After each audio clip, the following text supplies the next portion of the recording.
et les linéaires des supermarchés sont tellement ennuyeux. Ils ont pas ce côté... Ah mais oui, parce qu'en fait, les Suédois sont assez rationnels dans la manière d'acheter. Là où je pense que en tout cas en France et je pense en Europe du Sud, on est beaucoup plus émotionnel avec la manière de faire nos courses. Ici, par exemple, je vais te donner un exemple, mais la lessive, c'est il y a 2 marques et il y a pas de packaging, il y a pas de couleur, il y a pas d'émotion, il y a pas de senteur, il y a pas il y a pas 10 lessives avec différents parfums. Avec des beaux dessins sur les packaging. Non, c'est hyper boring et t'es vraiment sur... c'est marrant. Une lessive, c'est fait pour laver tes fringues et c'est tout, quoi. Ouais. Point barre. D'accord. Ah, c'est marrant. Donc, je ramène ma lessive de France. C'est vrai. Ça pèse dans les bagages, ça. 2 fois par an, on rentre en voiture et je ramène la lessive de France. J'adore.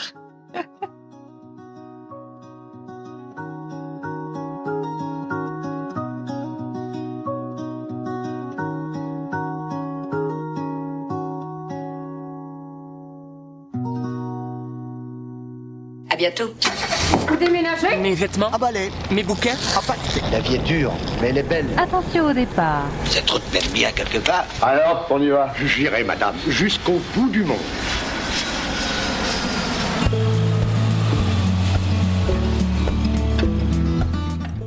Et si vous pouviez tout quitter pour offrir à vos enfants une vie différente, plus zen, plus libre et plus tournée vers l'international.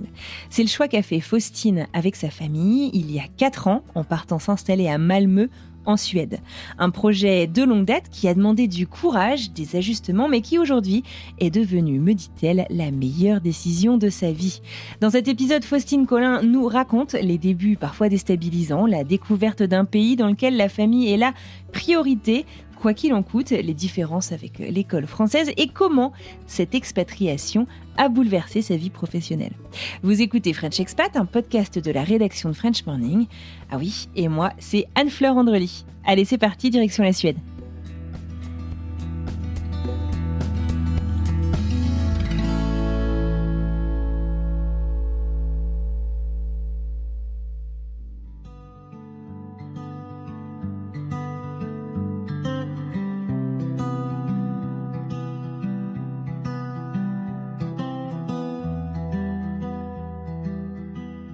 Eh bien, bonjour, moi c'est Faustine, j'ai 41 ans, je suis mariée et je suis maman de 2 petits garçons, Maxence et Axel, qui sont plus petits d'ailleurs parce qu'ils ont 8 et 12 ans maintenant.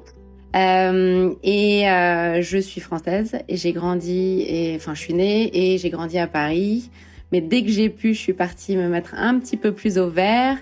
Et notamment à Maisons-Laffitte, donc c'est une ville qui est juste à côté de Paris, où je me suis installée là-bas parce que je suis passionnée d'équitation. Et mon mari aussi. Et donc du coup, on s'est installé là-bas pour pouvoir vivre notre passion. Et c'est une ville, pour ceux qui ne savent pas, où il y a plus de 1000 chevaux, plein d'écuries. Et même les chevaux ont la priorité sur les voitures. Donc c'est hyper sympa. C'est un grand parc où il y a plein d'écuries. Et effectivement, les chevaux... ont priorité sur la route, sur les voitures. Donc voilà. Et puis installée depuis 4 ans maintenant en Suède. Eh ben génial, bienvenue dans le podcast et merci pour cette présentation. J'aime bien procéder de manière un peu chronologique et avoir une idée en fait de à quoi ressemblait ta vie avant de faire le grand saut direction la Suède. Qu'est-ce que tu faisais? À quoi ressemblait ton quotidien? Donc tu nous le disais, tu étais à Maisons-Laffitte, tu faisais du cheval. Exactement, ça résume pas mal. À côté de ça, j'avais un boulot chez Ikea. Je travaillais depuis plus de 5 ans chez Ikea. Je m'occupais de toute la partie restauration. Donc, j'étais directrice de leur offre alimentaire. Et je faisais beaucoup de cheval. J'avais une super vie. Franchement, j'avais une vie qui nous correspondait. Tout roulé, qui nous correspondait vraiment, on avait plein de copains, on adorait notre vie à Maisons-Laffitte, qui était à la fois la nature, le sport, plein de projets, notamment des projets immobiliers, parce qu'on aime beaucoup l'immobilier. Et pour te donner un petit ordre d'idée, on a déménagé 5 fois en 10 ans dans la même ville. Donc, ouais, on a juste changé de rue, en fait, 5 fois, à chaque fois pour, avoir faire, un petit peu des coûts immobiliers, comme on dit, mais juste pour... Donc toi, les cartons, ça te fait pas peur? Les cartons, ça me fait pas peur du tout. En général, les gens sont très impressionnés parce que ils viennent le lendemain et j'ai déjà défait tous les cartons et même les cadres. Ah oui, d'accord, t'as un process en fait. Maintenant, t'es ceinture noire de déménagement. On est très rodés sur le déménagement au point que on arrive même à les faire nous-mêmes et qu'on prend même plus de déménageurs. Et pour la petite anecdote, quand on arrive en Suède, en fait, on n'a pas pris de déménagement parce qu'on n'a pas rapatrié tous nos meubles. Ouais, on n'a pas pris tout le package avec le déménagement et on a mis tout ce qu'on voulait emmener dans le vent, donc ce qui transporte les chevaux normalement. D'accord. Et on a fait nous-mêmes la route avec notre vent et les affaires dans le vent et on est venu s'installer comme ça en Suède. Donc on a fait un petit aller-retour nous-mêmes avec nos cartons. Vous n'avez pas regretté? On va y revenir, mais... On n'a pas regretté du tout. On n'a pas regretté du tout. Donc oui, beaucoup de projets immobiliers. J'adore visiter, voir des nouvelles maisons, voir du potentiel dans les maisons, faire des travaux, faire des extensions et même pour une autre petite anecdote, on pourra parler après, mais juste avant de partir, 6 mois avant de partir en Suède, on avait vendu une maison pour en racheter une autre. Donc en fait, la même année, on a fait un déménagement en juin à Maison Lafitte et un déménagement en août en Suède. Oh, la vache, d'accord, ok. Donc les cartons ne me font pas peur. Non, clairement. Ce sera peut-être le titre de l'épisode. Oui, peut-être. Alors du coup, si t'étais bien installée à Maison Lafitte, que tout allait bien, je comprends que tu n'as rien fui, mais qu'est-ce qui a déclenché ce projet d'expatriation en famille vers la Suède alors? Exactement. On n'a rien fui parce qu'on était vraiment très heureux. Je pense qu'on aurait pu rester et continuer notre vie là-bas. Il y a un vrai déclencheur, c'est que déjà on est plutôt un couple où on a avoir beaucoup de projets. Comme tu as pu l'entendre, on n'a pas peur du changement. Et on avait vraiment envie de vivre cette aventure en famille. Il y a vraiment 2 choses qui nous ont motivés. Un, c'était d'avoir plus de temps pour les enfants, d'avoir une vie en fait où on sortait un peu de notre quotidien et de notre vie bien établie, notamment l'équitation qui prenait beaucoup de temps. C'est une passion qui est super, mais tu qui montais prend énormément combien d'heures de temps. par semaine pour avoir une idée? Je montais quasiment pas tous les jours, mais il y avait peut-être 2 jours dans la semaine où je montais pas. Et souvent, du coup, j'avais quand même un boulot assez prenant et en fait, je faisais même pas je passais pas par la case maison quand je rentrais du boulot, j'allais directement aux écuries. Je montais ma jument et je rentrais, il était 21h30, 22h. Le week-end, ça te prend 3 heures. On allait en concours, donc ça, c'est quasiment une demi-journée, voire une journée. Et en fait, on a un peu traîné les enfants là-dedans, mais je sentais qu'il n'y avait pas non plus une accroche de la part des enfants vis-à-vis de l'équitation. Et j'arrivais pas trop à m'en sortir de tout ça parce que j'arrivais pas à couper cette passion. Et une fois qu'on est dedans, qu'on a un cheval, en fait, c'est pas comme une raquette de tennis qu'on peut laisser au placard. En fait, quand tu as prévu d'aller monter ton cheval, tu dois aller monter ton cheval, il doit sortir, il doit faire de l'exercice. Donc et puis tout est t'as une espèce d'engrenage où si tu veux pas monter, il faut que tu payes quelqu'un pour monter ton cheval. Donc, financièrement, c'est quand même assez lourd. Donc, on était là-dedans avec beaucoup aussi d'amis autour de nous qui montaient à cheval. Donc, c'était vraiment un milieu qui nous entourait. Un écosystème qui se nourrissait lui-même, quoi. Exactement. C'est complètement ça. Et donc, pour arrêter, c'est pas évident parce qu'en fait, je pense que c'est un peu comme quelqu'un qui fume et qui veut arrêter de fumer, mais avec des fumeurs autour de lui. Et donc... je me suis dit, tiens, partir pourra être aussi l'occasion de changer et de décrocher un peu de cette passion et de réduire vraiment le temps que j'y passe. Et la deuxième motivation, c'était d'offrir aux enfants un environnement un peu plus bienveillant, notamment vis-à-vis de leur scolarité, où j'étais pas forcément en accord avec la scolarité en France. Et surtout, de leur donner un cadeau qu'ils apprennent l'anglais. De manière beaucoup plus facile et mieux que ce qu'on peut aussi aujourd'hui trouver en France par rapport à l'anglais. Et l'anglais a toujours été pour moi quelque chose de compliqué dans le sens où j'ai toujours ça a jamais été facile et je me suis toujours poussée à prendre des postes où il y avait de l'anglais, pouvoir le pratiquer en France. Mais je pense tant que t'es pas baigné dans un contexte vraiment anglophone, Tant que t'as pas besoin. Tant que t'as pas besoin et tu passes jamais ce cap où en fait l'anglais devient quasiment pas aussi naturel que ta langue maternelle, mais tu te sens beaucoup plus à l'aise et en fait c'est plus un sujet de parler anglais. Et moi je voulais vraiment leur offrir ça dès le départ en disant en fait vous allez évoluer dans un milieu anglophone. Aujourd'hui ils sont dans une école internationale et ils parlent parfaitement, ils sont parfaitement bilingues. Tu sais même pas qu'ils sont français puisqu'ils ont pas du tout d'accent. Et ça je trouve ça génial et je trouve que c'est un super cadeau pour leur avenir. Ouais. Mais alors c'est marrant parce que l'envie de l'anglais, tu te dirais, du coup, vous êtes parti sur un pays anglophone, mais vous êtes parti en Suède. Raconte-moi un petit peu le choix de cette destination, comment ça s'est imposé. Tu nous disais que tu bossais chez Ikea. Exactement. En fait, la Suède, c'est un peu, ça a été une opportunité plutôt professionnelle puisque en fait, j'ai pris un poste au niveau du groupe.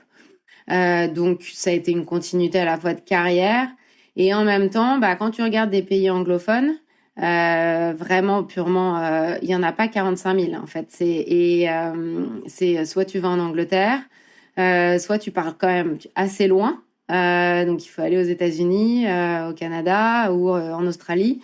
Mais c'est vrai que il y a pas tant de pays où la langue maternelle est l'anglais. Et donc, et on n'avait pas envie de partir trop loin non plus, parce que, voilà, première expat, on est quand même assez proche de nos familles. Moi, je suis fille unique, ça a été une décision difficile de couper, enfin de couper le cordon. Je l'avais coupé depuis longtemps, mais quand même de partir loin de ma maman a été dur. Et voilà, et je sais que ça a été aussi douloureux pour elle. Donc, je voulais être dans un pays où elle pouvait venir facilement, nos deux mamans pouvaient venir nous voir et continuer à cultiver ce lien qu'elles avaient déjà établi avec les enfants. Et elles nous aidaient énormément avec les enfants. Et donc, la Suède, c'est génial parce que c'est qu'à 1h30 de la France. C'est hyper facile en avion. Donc voilà, donc ça a été vraiment, je pense, une question facilité professionnelle qui s'est ouverte à moi et ensuite qui cochait quand même la case de l'anglais, puisqu'ici, en fait, même après 4 ans, je baragouine un petit peu le suédois, mais franchement, pas suffisamment pour pouvoir avoir une conversation vraiment fluide avec quelqu'un. Et en fait, l'anglais ne gêne personne. Avec les nuances qu'on a envie de mettre, quoi. Oui, voilà. Et tout le monde parle anglais. C'est pas un sujet. Et même les Suédois sont assez fiers de leur anglais et donc ils le parlent vraiment facilement. D'accord. Et alors, tu me racontes donc cette envie, en fait, d'une certaine manière, de te rapprocher, de resserrer peut-être ton cocon familial en partant à l'étranger, tout en offrant ces opportunités. Et le couple, alors du coup, ça a été une décision facile à prendre à deux, parce qu'il y en a un qui était plus moteur par cette opportunité. C'est toi qui as peut-être un peu drivé la famille. Comment ça s'est passé? C'était moi qui ai drivé par l'opportunité. Après, c'était un choix de famille et donc c'était complètement partagé depuis un moment dans notre couple. On savait qu'à un moment donné, on partirait à l'étranger. On savait juste pas où et pas quand. Mais c'était vraiment quelque chose qui était partagé. La chance qu'on a eue, c'est que mon mari travaille pour Andros, donc qui est une entreprise familiale française qui fait des jus de fruits, des compotes, et qui ont aussi la marque Bonne Maman, donc la marque de confiture.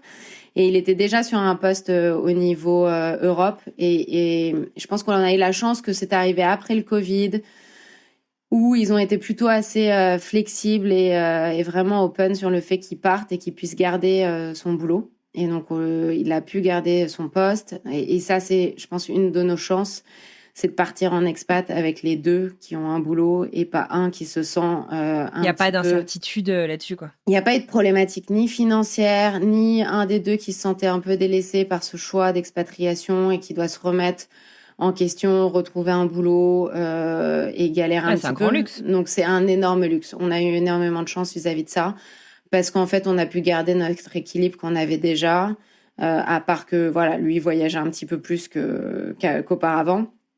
Mais sinon, on a vraiment pu garder cet équilibre.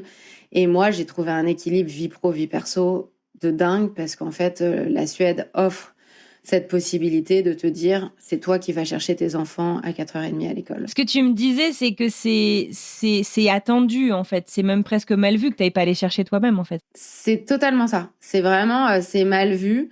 Tout le monde part à partir de 3h30, 4h du bureau.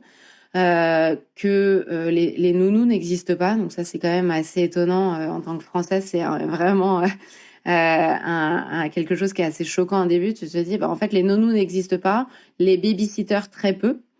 Les seuls qui prennent des babysitters, je crois que ce sont des Français, et on le voit dans les groupes des Français qui vivent à Malmö. T'as beaucoup les Français qui disent je cherche une babysitter pour s'occuper de mes enfants ou pour sortir un petit peu. Mais les Suédois ont cette mentalité de on fait des enfants, on s'en occupe. Et donc du coup c'est vraiment culturel, c'est un acquis et tout est fait pour ça. Et même je trouve que quand on parle avec les gens, ils se définissent pas en fonction de leur boulot, de leur carrière, mais c'est vraiment plus la famille en priorité.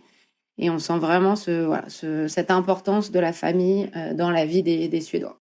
Et moi, je me souviens la première fois que j'ai mis... donc Axel, quand on est arrivé, il n'avait pas de place en école internationale, donc on l'a mis à l'école suédoise. Et le premier jour, j'ai été le chercher à 5 heures, ce que je trouvais déjà super tôt. Et en fait, c'était le dernier enfant et il était en train de pleurer parce qu'il était le dernier à l'école. Et là, je regarde les maîtresses et je leur dis, mais vous m'avez dit que c'était ouvert jusqu'à 5h30, donc 5 heures, ça va, c'est tôt. Ah non, vous savez, à cet âge-là, on vient chercher les enfants à 4h, 4h15, dernier Grand quart. max, quoi. Je suis d'accord. Bon, je vais m'adapter.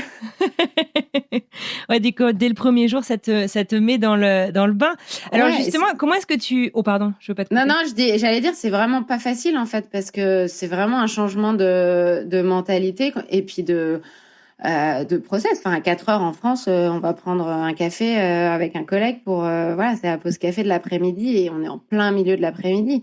Donc, il faut vraiment changer ses process, sa façon de faire. Et donc, c'est pas évident au début de s'adapter à ça. T'as presque une deuxième journée en fait qui s'ouvre à toi quand tu rentres à la maison, quoi. Enfin, t'as le temps de faire tellement de choses en famille. Ouais, et puis t'es là vraiment pour eux. T'as le temps de rentrer, d'aller à leurs activités, au foot, au tennis, à n'importe quoi avec eux. C'est vrai qu'ils dînent tôt. Nous, on n'a pas adopté cette culture on n'arrive toujours pas à avancer l'heure du dîner. Mais nous, on est toujours on est à 8 heures, on dîne à 8 heures, 7h30, 8 heures. Les Suédois dînent à 5h30. Donc, eux, ils dînent et après, ils font des activités. Nous, on n'a pas encore réussi à adapter ce changement-là. Un peu plus en hiver, quand il fait nuit depuis 3 heures, mais sinon, c'est pas notre façon de vivre. Mais oui, on a du temps pour eux, en fait. On a du temps pour faire des choses avec eux, pour avoir du temps pour faire leurs activités et ne pas être stressé en train de courir tout le temps. Moi, je me souviens, on les récupérait à 18h55 avant que le centre de loisirs ferme. On les avait déposés à 8h30 et pour être à 18h55, fallait partir à 18h, 18h15 du bureau en espérant qu'il n'y ait pas d'embouteillage. C'était stressant en fait. Et je crois que mon tout niveau le temps de la stress, montre en main. tout le temps être en train de stresser, d'être dans la voiture, dans les embouteillages. Et ça, c'est aussi un vrai changement que j'ai vécu. C'est-à-dire qu'ici à Malmö, déjà il y a beaucoup moins de monde. On n'est pas en région parisienne. C'est quand même une moyenne ville. Il y a 350 000 habitants. Il y a beaucoup de choses qui se font à vélo. Et quand les gens prennent la voiture, en fait, il n'y a pas de circulation. Et on ne se rend pas compte de l'impact que ça a de pas être coincé dans la voiture, de pas être dans les embouteillages, de pas changer, de pas chercher une place, de faire les choses à vélo. Ça a un impact énorme sur son niveau de stress. Et alors, tu me dis un truc, tu vas me dire, elle est relou, elle se fait l'avocat du diable un petit peu, mais tu me dis, du coup, il n'y a pas de nounou. Il y a limite pas de babysitter. C'est chouette au sens où, du coup, ça remet aussi la famille au centre de l'équation, quoi, au cœur de l'équation. Mais du coup, par moment, on a quand même besoin de moments seuls ou à deux. Vous arrivez, du coup, à vous dégager du temps dans votre quotidien pour être un couple aussi, en plus d'être une famille ? Alors oui, parce que déjà, nous, on a continué à adopter le principe de prendre des babysitters. On a eu la chance de rencontrer des copains français qui avaient des enfants plus âgés et qui, du coup, ont fait des babysitting pour nous. Donc, on n'a pas trop changé notre mode vis-à-vis de ça. D'accord. À part quand on est invité chez des copains et chez des Suédois, c'est souvent venez avec les enfants, en fait. C'est pas c'est pas Oui, c'est pas un sujet en fait. Non, c'est pas un sujet. Bien sûr, les enfants. Non, exactement. Et souvent, alors que nous, entre Français, on essaye toujours de dire, si tu peux les faire garder, c'est mieux. Mais c'est vrai, quand tu es invité chez des Suédois, en fait, ils te posent même pas la question. C'est de principe de base, tu viens avec tes enfants. Même aujourd'hui, là, nos voisins qui ont des grands enfants, qui ont 18 et 20 ans, je les invite la dernière fois et puis j'avais pas imaginé 2 secondes qu'ils viennent avec les enfants. Donc, je mets 4 couverts et là, je les vois débarquer avec leurs enfants de 18 et 20 ans. Je fais « Ah, j'avais pas prévu, mais c'est pas grave, aucun problème, on a assez à manger. » Mais c'est pour dire que pour eux, ça fait partie, c'est ancré dans leurs habitudes de vie. Mais nous, non, on n'a pas changé. Et après, on a eu la chance que nos enfants ont quand même grandi. Et maintenant, 12 et 8, ils se gardent tout seuls. Et donc, on peut très bien aller se faire un resto, aller prendre 1 heure pour aller courir tous les deux ou avoir des moments à nous. Donc non, ça nous a pas gênés. Mais ça, c'est une vraie question, en revanche, que tu poses pour les Suédois. Parce que j'ai échangé pas mal de fois avec des mamans, des couples suédois qui ont notamment des enfants en bas âge. Et tu sens que ça leur pèse. Tu sens que ça leur pèse d'avoir, en fait, parce que comme c'est mal vu de demander de l'aide ou de prendre des babysitters, du coup, ils le font pas. Et clairement... c'est mal vu. Ouais, c'est mal vu. Et la charge mentale, ça doit être super dur que ce soit pas accepté dans une société en apparence si bienveillante de pas pouvoir demander de l'aide finalement. Ouais, c'est assez étonnant. Et même, par exemple, si tu as un 2e enfant et que ton enfant n'est pas encore en âge d'être en école primaire, qui est obligatoire, donc c'est 6 ans ici. Avant 6 ans, l'école n'est pas obligatoire. Quand ton enfant est en école maternelle et que tu as ton 2e enfant, les heures de l'école sont réduites. Donc, ça veut dire que ton premier enfant n'a plus le droit qu'à, je crois, il me semble, 3 heures ou 5 heures par jour à l'école. Putain, c'est dingue. D'accord. Donc, ça veut dire qu'en fait, on considère que quand tu es chez toi et que tu as un 2e enfant, tu es quand même censé t'occuper plus du premier parce que tu travailles pas. Et en fait, c'est une société assez compliquée quand tu n'as pas d'enfant. Et j'en parlais récemment avec une copine qui est arrivée, elle, avec des enfants en bas âge, 1 an et 3 ans, qui travaillait pas et qui était en fait un peu obligée de mentir à l'école pour dire non, mais en fait, j'ai un travail pour que les enfants soient acceptés à l'école. Parce que si tu travailles pas, tu n'as pas de place à l'école maternelle. Tu es obligé de garder tes enfants. Ah, c'est dur. Et tu me disais d'ailleurs que la Suède a un des taux de divorce les plus élevés d'Europe. Ouais.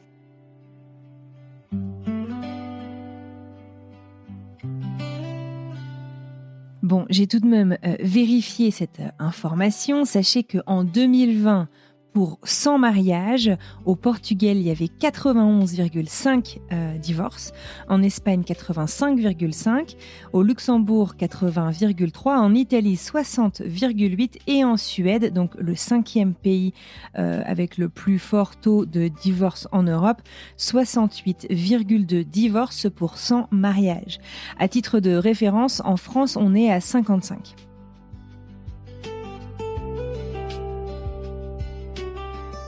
Après, je fais pas d'études de sociologie, mais je pense que oui, je pense que ça a un impact.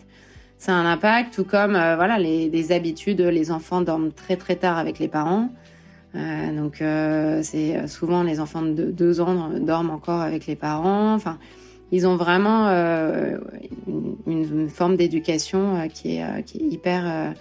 Je sais pas comment définir ça, mais qui est vraiment très très proche de l'enfant au cœur de la société, quoi. Ouais, et vraiment au cœur de la famille même. C'est donc oui, ça doit forcément jouer sur les taux de divorce et sur le fait que les couples traversent des petites crises sûrement quand ils sont en bas âge. Ouais, moi j'avoue que ça me choque vachement le fait que tu te sois mal vu de demander de l'aide. Ouais. Moi j'aurais pas survécu. Moi non plus, je pense pas. C'est dur, c'est merveilleux la maternité, mais c'est dur aussi, quoi.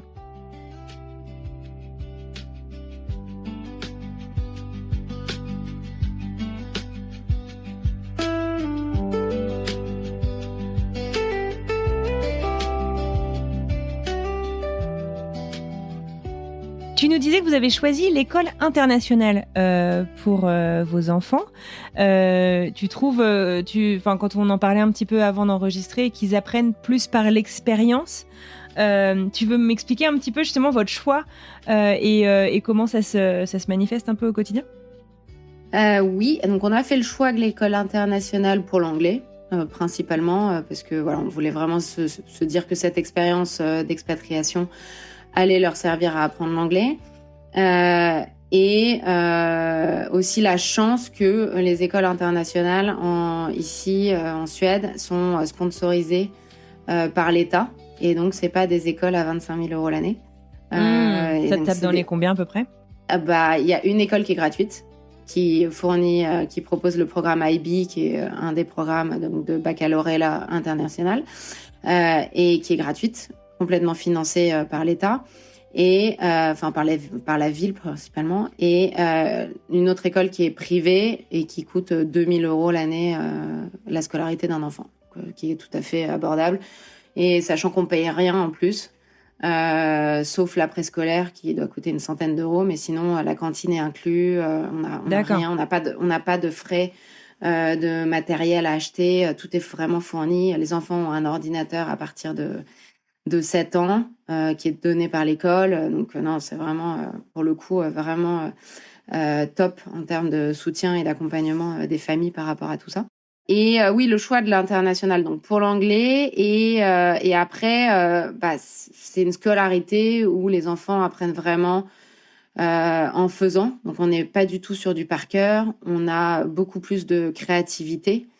On laisse vraiment les enfants se développer à leur rythme, faire un peu, je dirais pas faire ce qu'ils ont envie de faire, mais il y a peu de contraintes quand même en bas âge. Et ensuite, on essaye vraiment de les accompagner. Par exemple, ils apprennent les ordres de grandeur en étant dans la nature et en prenant des bâtons et en les classant du plus petit au plus grand. Ils n'ont pas de matière académique avant le collège. Et par académique, j'entends vraiment... ils vont faire des maths, par exemple, mais à travers l'étude, ils prennent un sujet qu'ils vont étudier pendant 6 semaines. On va dire, ça va être les pyramides d'Égypte. Et à travers les pyramides d'Égypte, ils vont découvrir à la fois l'histoire, à la fois les mathématiques, avec les triangles, la géométrie. Donc, c'est vraiment, en fait, plutôt des thématiques qui vont inclure ensuite des idées et faire toute la partie académique, mais c'est pas purement académique dès le primaire. Et le primaire est vraiment centré sur on apprend à vivre ensemble, on fait des projets de groupe, on apprend, là par exemple, Axel, il est en équivalent, il est en grade 2, donc il est en équivalent d'un CE1. Non, il est en grade 3, pardon, il est en CE2. Et il est vraiment, il a une thématique, c'était la gestion des conflits. Ce qui est hyper intéressant en fait, parce que ils en auront besoin pour toute leur vie. La gestion des conflits, c'est ce que tu vois aujourd'hui en entreprise. Enfin, je trouve qu'ils ont un programme qui les prépare beaucoup mieux à la vie et à ton boulot que tu vas avoir en entreprise. Maxence, il a fait très tôt des présentations PowerPoint, prise de parole en public. On leur donne confiance, on les fait vraiment s'exprimer et donc tout ça, je trouve, est très tôt pour que et ça soit plus un sujet après et pour que peut-être que quand ça arrive, la confiance en soi aussi.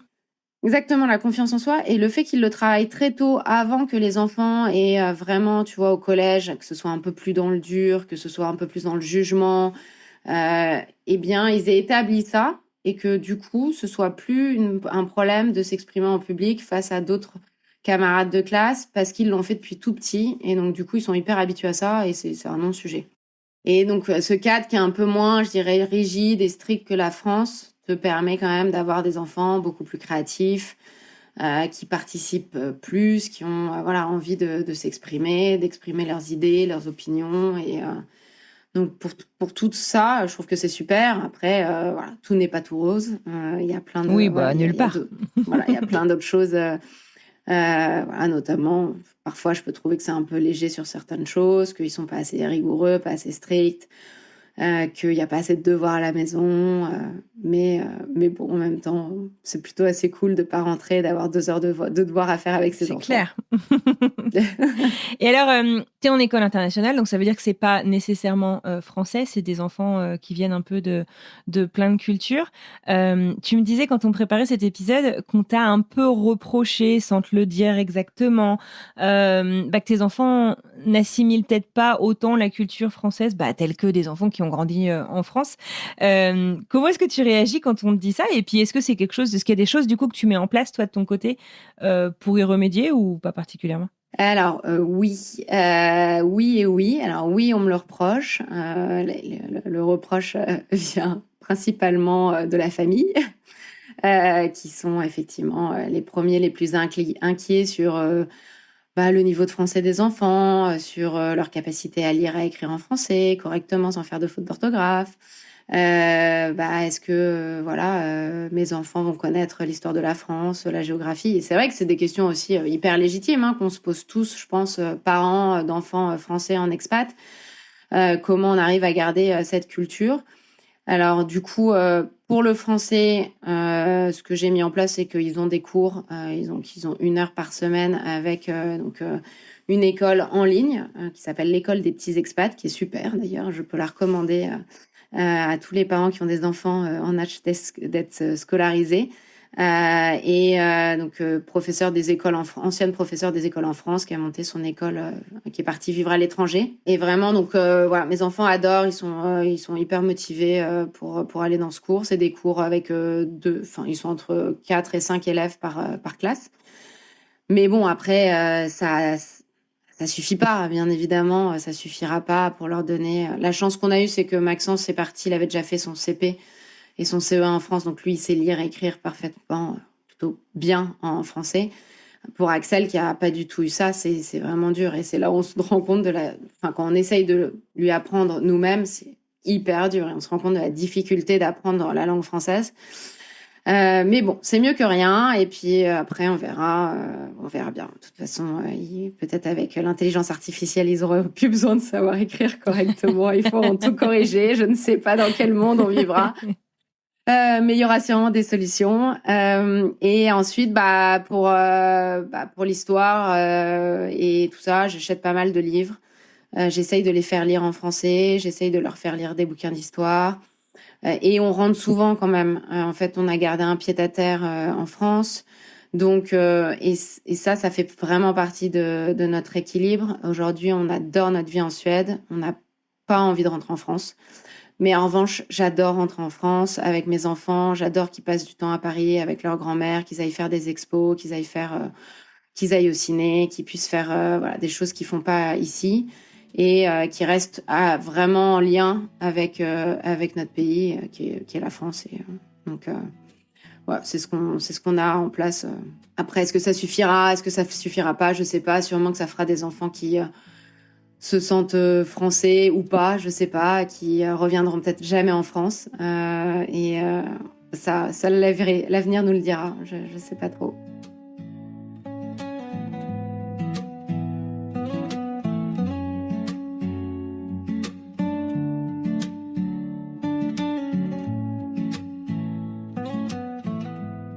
Vous vous êtes installé à Malmö. Dans French Expat, on a parlé de Malmö avec, je ne me souviens plus de son prénom, je suis désolée, mais c'était au tout début, je pense il y a 4 ou 5 ans, d'une Française qui s'était installée. Je me souviens que ce qu'elle nous décrivait, c'est que ça touche quasiment le Danemark. En fait, il y a un pont, c'est ça, entre Copenhague et Malmö. Est-ce que tu peux nous décrire un petit peu ta ville d'adoption ? Ouais, bien sûr. Alors, c'est la 3e ville de Suède. La plus grande, Stockholm. Tu veux dire, ou la 3e ville de Suède la plus peuplée, après Stockholm et Göteborg. C'est la ville qui est vraiment donc en face de Copenhague. On prend le train et en 10 minutes, on est à l'aéroport de Copenhague. Donc moi, dès que je voyage toujours de Copenhague.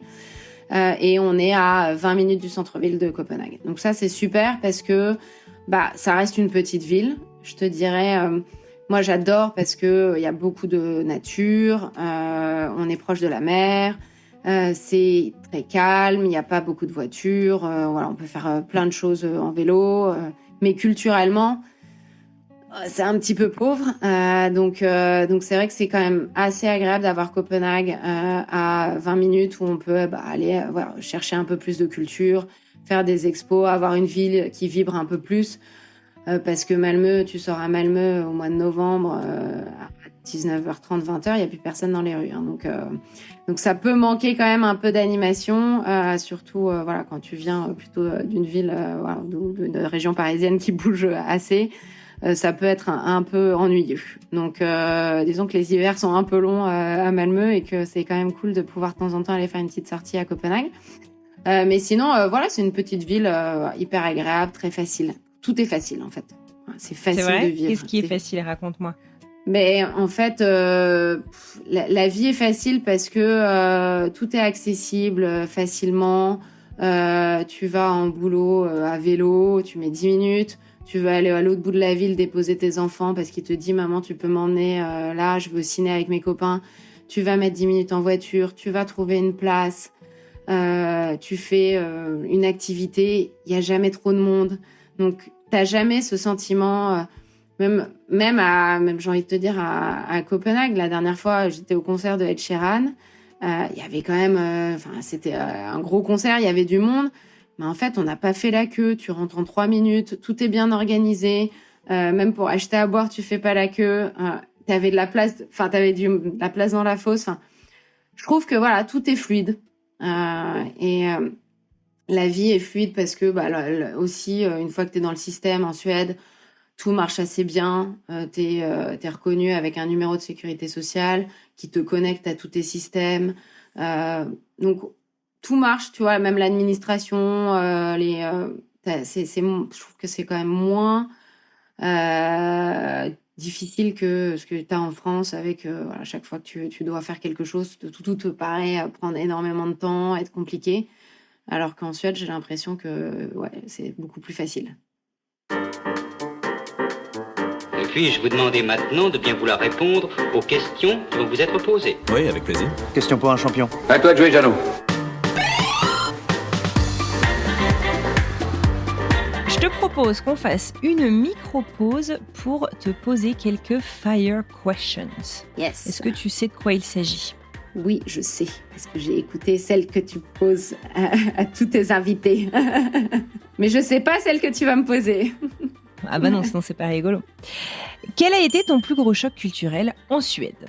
Je pense que c'est vraiment la place que les enfants ont dans la société. Tu le savais, mais tu le savais pas en fait, un peu les deux. Ouais, tu le sais, mais en fait tu le sais pas vraiment, et tant que tu le vis pas, et puis vraiment ce côté, ok, allez, faut qu'à 4 heures j'arrête de bosser et que j'aille m'en occuper, même si t'as pas fini de bosser, même si que t'as encore des trucs.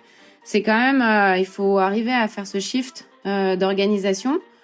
Qui est pas forcément évident, et je pense que ça a été pour moi, qui était quand même, grosse bosseuse et qui faisait des gros horaires, j'ai vraiment dû me réadapter, et ce qui est pour le mieux, hein, mais au début ça a été dur. Ouais, j'imagine. Est-ce qu'il y a, c'est quoi le truc qui te manque le plus de ta vie française, même si du coup tu rentres régulièrement? La nourriture.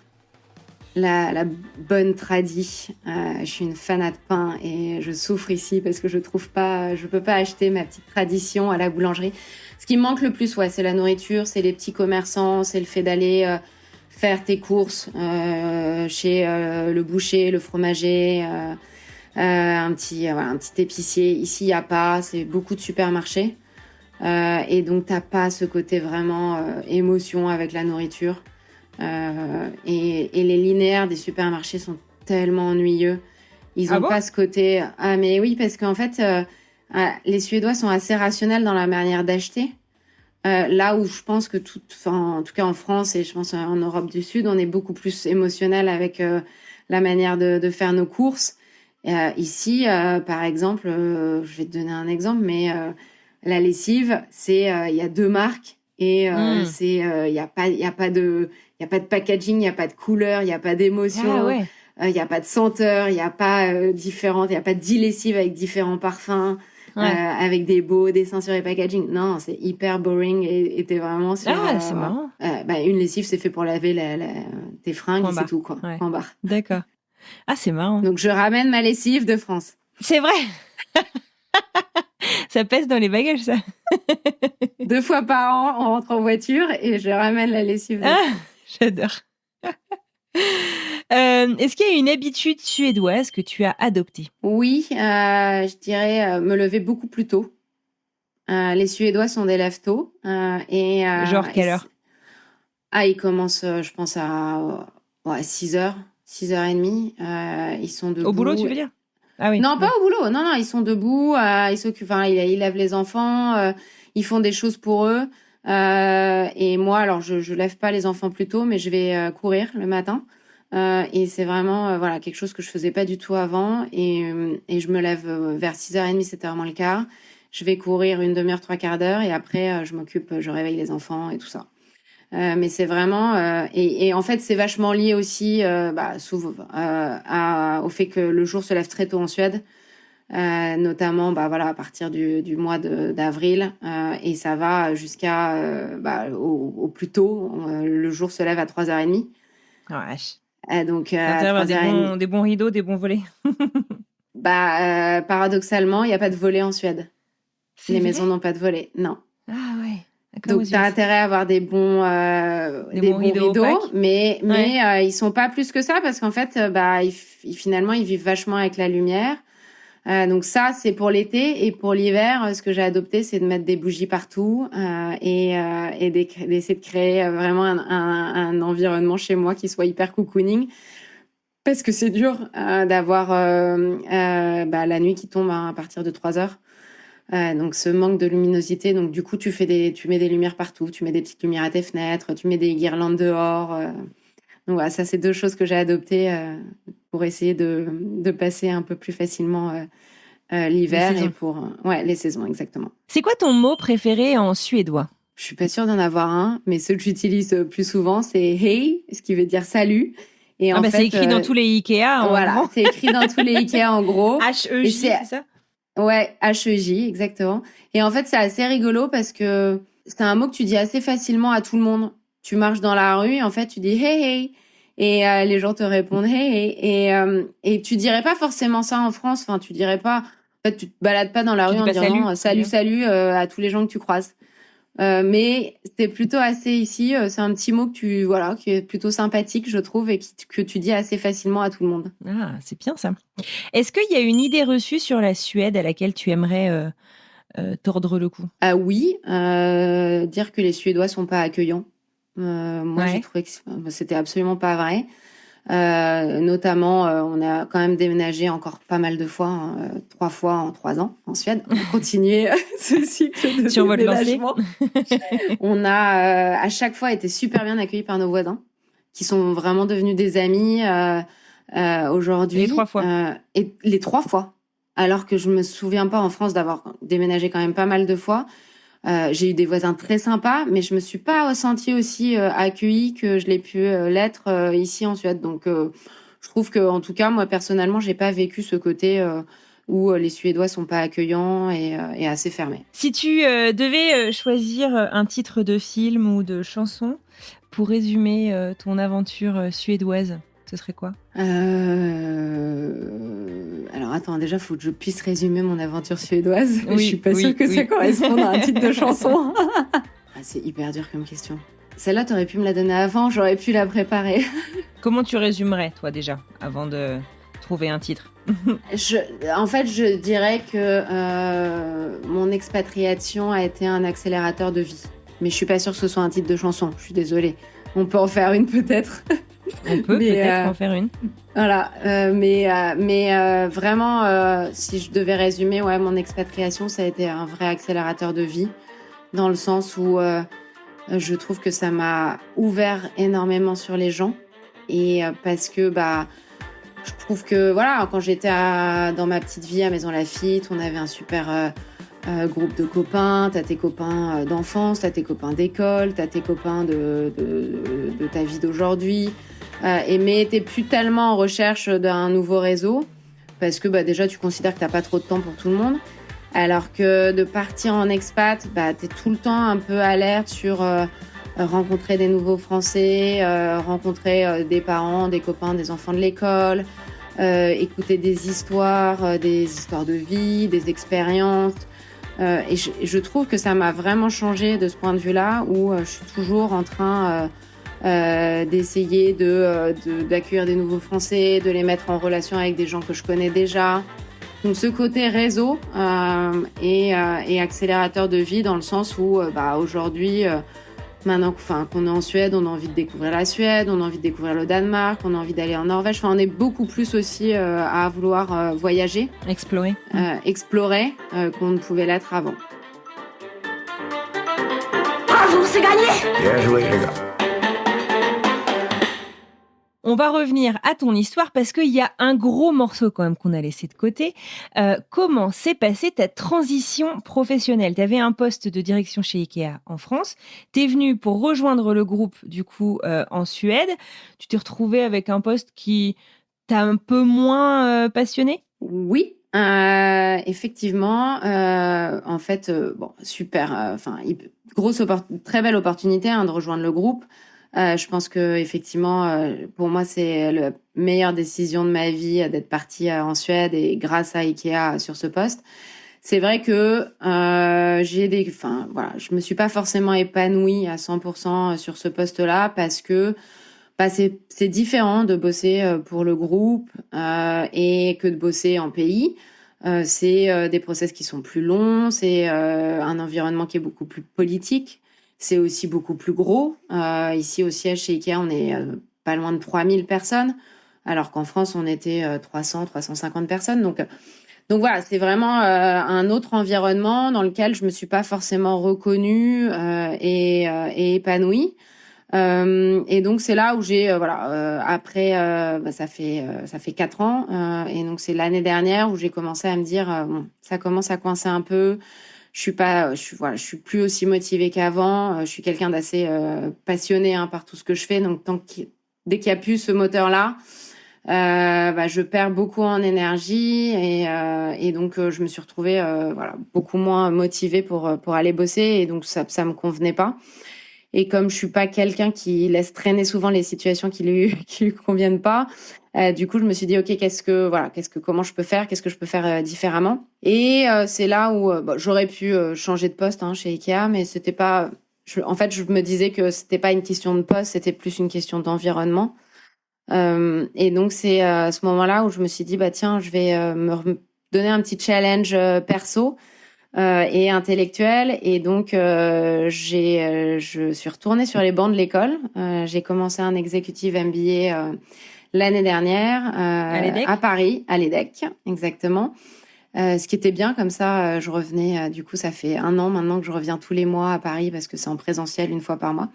Donc, je redécouvre Paris en retournant... En tant qu'étudiante En tant qu'étudiante, un peu, ouais. En tout cas, c'est vrai que pour le coup, c'est super sympa de pouvoir retourner à Paris sans enfants et vraiment profiter de la ville et de tout ce qu'elle offre en étant sur place 4-5 jours par mois. Et donc, j'ai fait ça, donc ça fait 1 an. Et en parallèle, il est arrivé un truc assez, je dirais un peu, pas forcément, j'avais pas prévu, mais parfois il y a des bonnes choses qui arrivent sans qu'on les prévoie.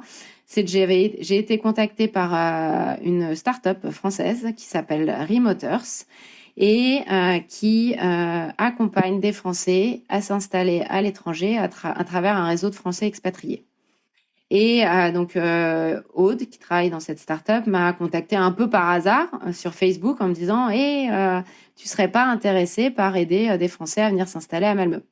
Et donc c'est assez rigolo, parce que ça faisait souvent je disais à mon mari, il y a vraiment un truc à faire, d'aider les Français, que je voyais vraiment en galère à poster des messages sur tous les groupes Facebook, je cherche un logement, je sais pas comment m'y prendre, j'ai été arnaquée, je trouve pas de logement. Et puis toi, qui avec ta passion, l'immobilier en plus. Exactement. Et je dis, c'est incroyable quand même d'être contactée par vraiment à la fois un poste qui pourrait allier à la fois aider d'autres Français à s'installer et en même temps, moi qui adore faire des visites, qui adore voir des apparts, des maisons, je trouvais que c'était assez sympa.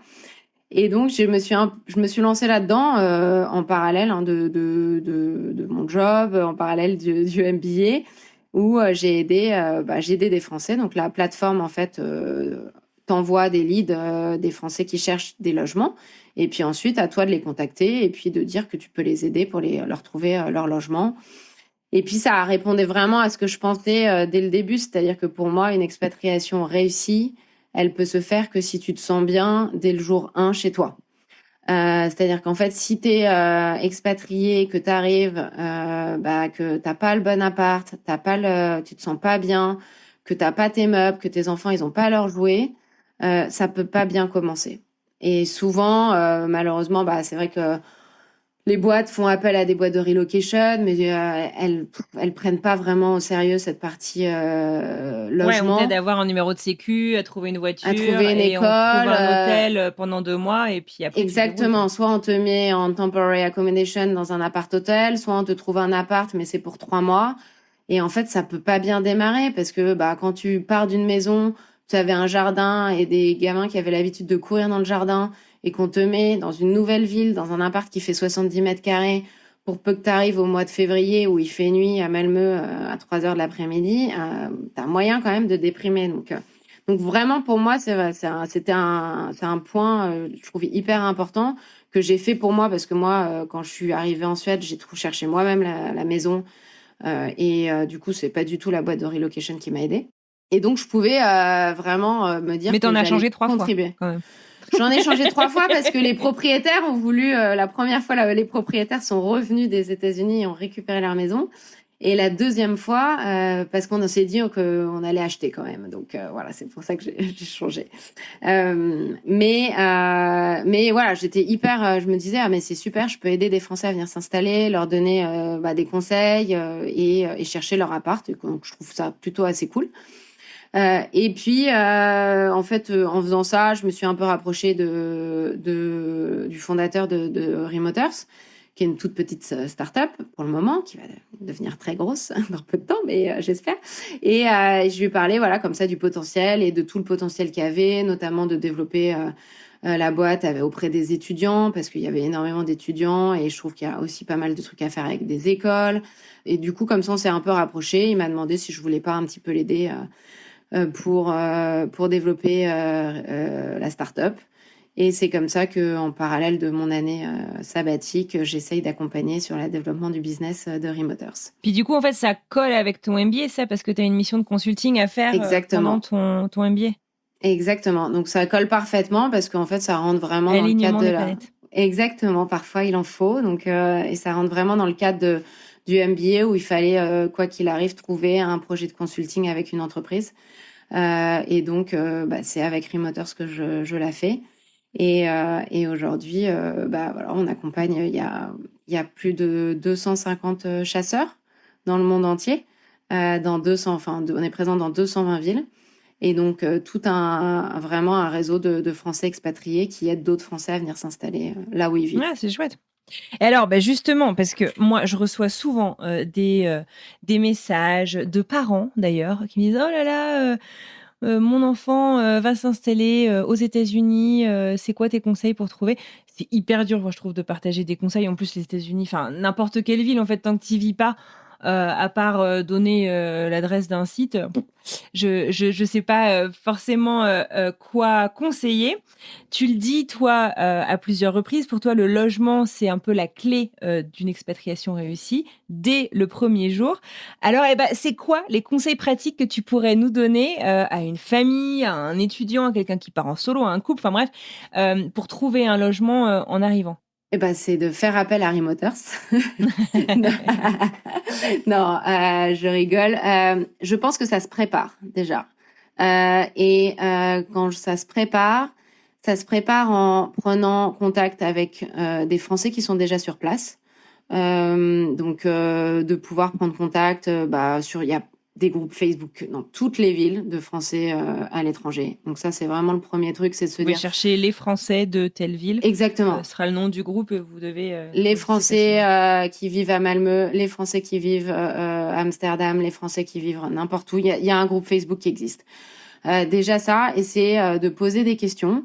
de soit poser des questions dans le groupe, ou si on n'a pas envie d'être exposé, de le poser en mode anonyme, mais vraiment de poser des questions en demandant quels sont vos conseils, qu'est-ce que vous me conseillez pour trouver un logement, qu'est-ce que je dois faire pour avoir mon numéro d'identité sociale rapidement. Donc c'est vraiment, moi je trouve, une des clés, c'est de faire partie de ce réseau et faire marcher ce réseau, parce qu'en fait, je pense que tous les Français qui sont expatriés, il y en a qui s'en fichent des autres Français, mais la plupart, on a quand même envie, et cette envie de partage, cette ouverture aux autres, et donc cette envie d'aider les autres et de partager, en fait, parce qu'on est déjà passé par là et qu'on sait un petit peu ce qu'il faut faire. Et puis ces groupes aussi sont des mines d'informations, au sens où parfois on n'est même pas obligé de poster parce que la question elle a été posée 72 fois, mais vous avez un petit moteur de recherche dans les groupes où vous allez trouver en fait qu'il y a plein de gens qui passent par les mêmes stades que vous, parfois même d'ailleurs récemment, donc vous pouvez rentrer en contact avec eux et vous faire chercher ensemble ou partager un peu vos découvertes. Mais il y a pléthore d'informations en ligne. Il y a les Français aux États-Unis, sûrement. Il doit y avoir les Français dans chaque ville. Il y en a plusieurs. Et après, spécifiquement sur la partie logement, il y a toujours des groupes pour aussi trouver des logements. Donc après, il faut faire super gaffe, parce que sur la partie logement, il y a énormément d'arnaques. Et tout ce qui est posté, en fait, sur, je dirais, 95% des annonces sur Facebook sont des arnaques. Ah ouais, donc, c'est énorme. C'est énorme. Et notamment pour les étudiants, les chiffres sont énormes, mais il y a 30% des étudiants qui se font arnaquer. Comment ça marche alors? En fait, c'est genre, ok, je te le réserve, mais tu me fais un acompte. Tu me fais un virement, exactement. C'est en gros, ils parlent, alors souvent, en plus, ils parlent avec des gens, et ils voient des photos sur Facebook. Super, je veux ton appart. Ok, mais tu sais, la demande, elle est super élevée. Donc, si tu me réserves pas l'appart, tu l'auras pas. C'est quelqu'un d'autre qui va le prendre. Donc, ils te mettent sous pression. Et ensuite, ils te disent, pour réserver l'appartement, faut que tu me verses la caution. Parfois, la caution est 1 mois de loyer. Et donc là, et au moment... Ce qui se fait en plus quand même quand tu réserves mais bien sûr, ça a rien de... truc. Donc, on se méfie pas. C'est une pratique assez courante. Et j'ai envie de dire, dans ce cas-là, le mieux qui peut t'arriver, c'est que tu te rends compte que tu n'as plus de nouvelles, et donc tu te rends compte assez rapidement que tu t'es fait arnaquer. Le pire, c'est que moi, j'ai des étudiants qui arrivent à Malmö et qui m'appellent et qui me disent, en fait, j'ai pas de toit. Je suis arrivée, j'ai pas eu de clé, le propriétaire s'est pas présenté. Et là, c'est horrible, parce que le stress, t'es dans une ville que tu connais pas, tu connais personne, et donc et ensuite, c'est quand même assez la galère quand on arrive à la rentrée, qu'il y a plus de logement disponible pour trouver un toit et pour pouvoir se loger. Donc c'est un vrai, autant je trouve la partie Facebook pour prendre des contacts, prendre des renseignements, c'est génial. Autant la partie réseaux sociaux pour chercher des annonces et trouver un appart, ça je le conseille vraiment pas. Donc après, oui, ce que je conseille, en tout cas ce que je trouve génial dans le concept qu'on a mis en place avec Remoder, c'est que c'est des Français ou des francophones qui peuvent vraiment t'aider, donc qui comprennent ce que tu recherches, qui font une recherche sur mesure. Alors oui, c'est un petit budget, ça c'est sûr, mais parfois ça vaut vraiment le coup d'investir. Ça tape dans les combien, du coup? C'est un pourcentage de ce que tu vas prendre comme loyer, ou non, c'est un frais fixe. J'ai envie de te dire, ça commence sur certaines destinations à 300-400 euros pour s'occuper de 100% de la recherche. C'est-à-dire que pour ce prix-là, en fait, tu fais rien. Et tes parents, si je prends le cadre des étudiants pour ce prix-là, mais ensuite, tes parents, ils font rien, ils font pas de recherche, tu fais pas de recherche. T'as quelqu'un qui s'occupe pour toi de chercher exactement ce que t'as demandé, et qui te fait des visites avec toi en visio, et qui t'accompagne jusqu'à la signature du contrat, qui, dans 70% des cas, sont pas dans la même langue que tu parles. Donc, parce que pour moi, ici, les contrats sont faits en suédois. Si tu vas en Espagne, ils seront sûrement en espagnol. Aux Pays-Bas, ils seront en néerlandais. Donc il y a vraiment ce côté, tu te décharges complètement de la recherche, et ensuite, tu as quelqu'un qui s'en occupe et qui t'accompagne, et qui, en plus, te donne des conseils sur la vie ici. Donc oui, mais bon, ça peut monter sur certaines destinations à 700, 800 euros, parce que il y a énormément de concurrence. que ça prend beaucoup de temps C'est de plus faire de la boulot, quoi. recherche. Ouais. Donc ça dépend vraiment des destinations, mais je dirais en moyenne pour des étudiants, si on est autour de 500 euros. Et c'est vraiment plutôt un bon investissement si tu veux te décharger de cette partie-là et éviter tous les risques qu'il y a au fait de trouver un logement à distance. Et alors, si on n'a pas nécessairement le budget pour passer par là, c'est quoi tes conseils pour, je sais pas, trouver aussi peut-être des quartiers corrects, pour se renseigner peut-être sur les écoles?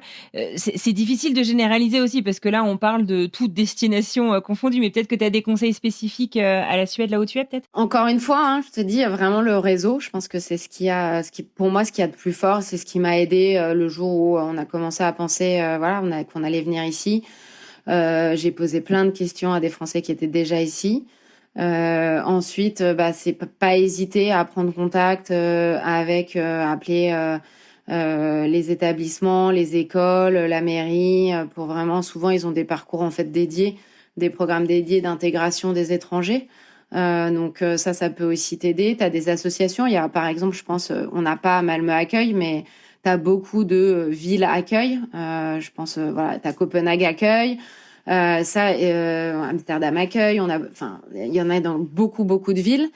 Ça peut vraiment aider parce que ils sont là. C'est encore une fois des Français qui sont installés et qui te donnent plein de conseils sur comment s'installer, les écoles, les logements également. Donc ça, je trouve que c'est un bon moyen aussi s'il y a une ville accueil dans la ville où tu t'installes, de prendre contact avec eux. Les ambassades aussi sont un bon relais pour aider dans une installation à l'étranger. Ah ouais? Ouais, tu peux faire quel appel. Sens, parce que En fait, tu peux, ils peuvent te remettre en contact aussi avec les assos locales et tout ça. Ils connaissent un peu le tissu à la fois associatif, à la fois des entreprises, parce que ils travaillent aussi pas mal avec Business France. Donc pour tout ce qui est pas forcément la partie logement ou installation, mais après, si tu recherches du boulot, ça peut être rentrer dans l'écosystème local, quoi. Exactement, pour rentrer dans l'écosystème local, ça peut être des bons alliés pour ça. Écoute, génial. Est-ce qu'il y a un conseil auquel tu penses qu'on n'a pas nécessairement abordé ou développé, que tu voudrais absolument transmettre justement pour partir s'installer à l'étranger? Faut oser, pas avoir peur, dans le sens où en fait c'est une aventure qui est super. Et ça peut faire peur de changer de pays, mais en fait, je pense qu'il faut se faire confiance. Faut faire énormément confiance aux enfants. C'est-à-dire que les enfants ont une capacité d'adaptation incroyable. Et si, je pense qu'ils sont entourés, que les parents sont sereins, qu'ils sont pas... Nous, on n'a jamais été anxieux de se dire... Je sais qu'autour de nous, il y avait beaucoup de gens qui disent « Mais tu vas mettre Axel dans l'école suédoise, mais comment il va faire ? Il va rien comprendre. » Non, et Maxence va rien comprendre dans l'école internationale non plus. Mais en fait, je leur ai à aucun moment... j'avais ce stress. J'avais forcément cette anxiété de les mettre dans une école, dans une langue qu'ils comprennent pas. Mais je leur ai jamais montré. Et je leur ai toujours dit... Ça va aller. C'est comme un cheval, faut pas montrer ta peur. Exactement, c'est vraiment ça. Sinon, ils le ressentent et les chevaux le ressentent et les enfants le ressentent. Ils ressentent ton anxiété, ils ressentent ton inquiétude.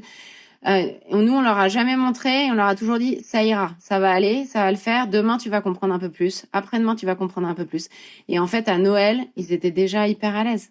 Et ils ont une capacité, je trouve, d'adaptation beaucoup plus facile que nous. Donc, oser et avoir confiance. Et exactement, oser avoir confiance, parce que je trouve que parfois tu peux te dire non, mais on peut pas faire ça aux enfants, ça va être trop dur pour eux. Non, en fait, les enfants, à partir ça veut pas du dire moment que c'est pas dur, mais ça veut ils pas ont dire une que c'est pas dur. capacité d'adaptation incroyable, quoi. Et encore une fois, après c'est vrai que ça dépend de chaque enfant et tout ça, mais je trouve vraiment qu'ils ont une capacité d'adaptation hors norme et que à partir du moment où ils se sentent entourés, aimés et que l'écosystème autour d'eux va bien, ils sont capables de faire des choses extraordinaires. Eh ben, c'est génial, c'est un joli message plein d'espoir et de positivisme.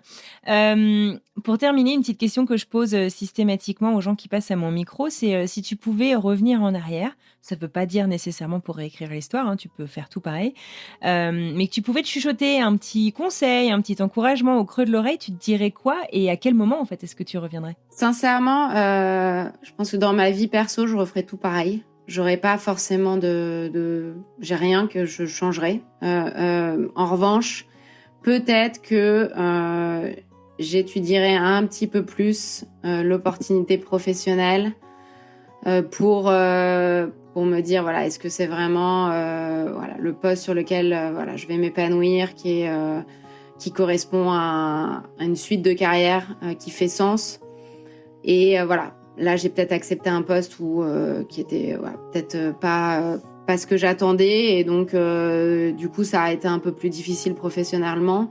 Mais je l'ai accepté parce que je savais que c'était le bon moment pour partir. Parce que les enfants avaient 4 et 8 ans et que du coup, je ne voulais pas attendre plus longtemps avant de partir. Parce que c'est vrai que je pense qu'en revanche, ils s'adaptent très facilement quand ils sont petits.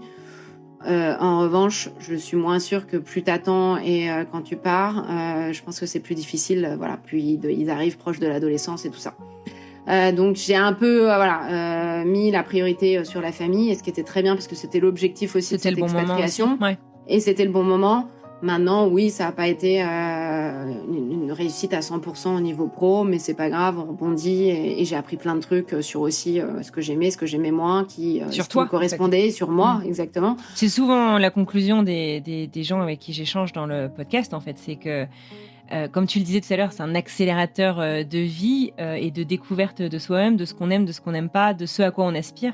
Et ça remet beaucoup de sens, même si des fois ça se fait dans la douleur dans un premier temps. Ça permet de découvrir pas mal de choses. Exactement, puis ça te sort de ta zone de confort en fait. Enfin, c'est vraiment... ça te challenge, ça te sort d'une zone de confort que tu peux avoir déjà professionnellement, parce que aussi t'es plus dans le même contexte culturel. Hein. Quand tu bosses en France, voilà, t'as beau bosser pour une boîte internationale, t'es quand même dans un contexte culturel français. Ça te change de ce contexte culturel et puis ça te met dans des zones que tu connais pas forcément. Donc et de par ça, t'en tires le meilleur et t'essayes vraiment de gagner et ça te fait gagner, ça te fait développer des nouvelles compétences et ça te fait découvrir une partie de toi aussi que tu connaissais pas forcément. Et moi notamment, je pense que je pouvais pas dire avant de partir que j'avais vraiment ce besoin de me connecter aux autres, d'aider les gens, que j'ai vraiment découvert grâce à l'expatriation. Eh ben merci beaucoup Faustine. Eh ben avec plaisir, c'était super. C'est le timing parfait parce que j'entends mon fils rentrer. Il vient de claquer la porte, donc on n'a pas été dérangés pendant toute l'interview, donc c'était un super échange. Eh ben merci à toi en tout cas pour ce témoignage plein de sincérité et puis de recul aussi. Merci beaucoup Anne-Fleur. À très bientôt.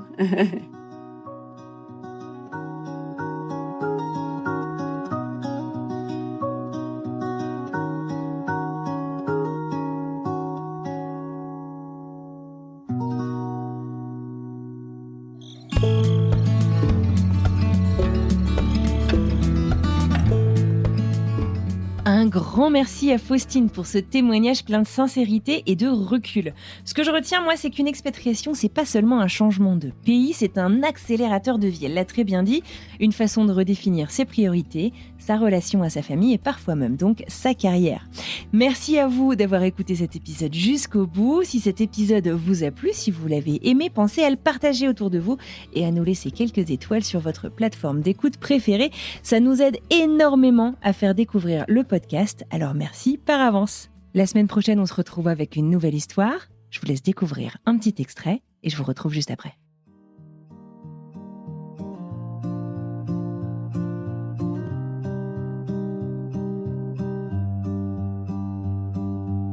Pour moi, l'Amérique et le rapport des Américains avec les enfants, c'était un peu good job. J'avais vraiment ce souvenir du good job où les parents, mais pas que les parents, d'ailleurs toute la communauté, en fait tous les gens, sont très encourageants, positifs, essaient de donner confiance en eux aux gamins. Et pour moi, c'était vraiment la phrase du good job qui revient tout le temps. Et je dois dire que là-dessus, je m'étais pas trompé. C'est un peu un cliché de dire que les Américains sont comme ça, mais c'est un cliché qui est vrai. Donc il y a cette philosophie que j'avais en tête. Et franchement, là, j'ai plus les pieds dedans parce que mes enfants sont à l'école américaine, publique. Donc là, c'est pas uniquement le gars qui voyage qui est en vacances. Parce que l'image que j'avais aussi, c'est vrai que quand tu arrives en vacances ici, tant dans un resto, dans n'importe quel petit resto, dans un bar, dans n'importe quoi, les gens sont quand même très cool avec les enfants. Ils sont contents de voir des enfants. Il y a ce truc-là. Donc j'avais cette image en tête qui est vraiment confirmée. Moi, je dois dire que sur la philosophie globale vis-à-vis des enfants, on a quand même, nous, les Français, beaucoup à s'inspirer. Il y a plein de critiques que je peux faire après, hein, de choses que je remarque. Mais en tout cas, sur la philosophie générale, il y a quand même, on devrait s'inspirer de ce qui est fait avec les enfants. Les réunions parents-prof que j'ai pu faire, où j'ai vu comment ils nous présentent l'année, comment ils nous présentent les objectifs vis-à-vis des enfants, dans toutes les matières, c'est quand même assez dingue. C'est tellement positif, c'est tellement encourageant.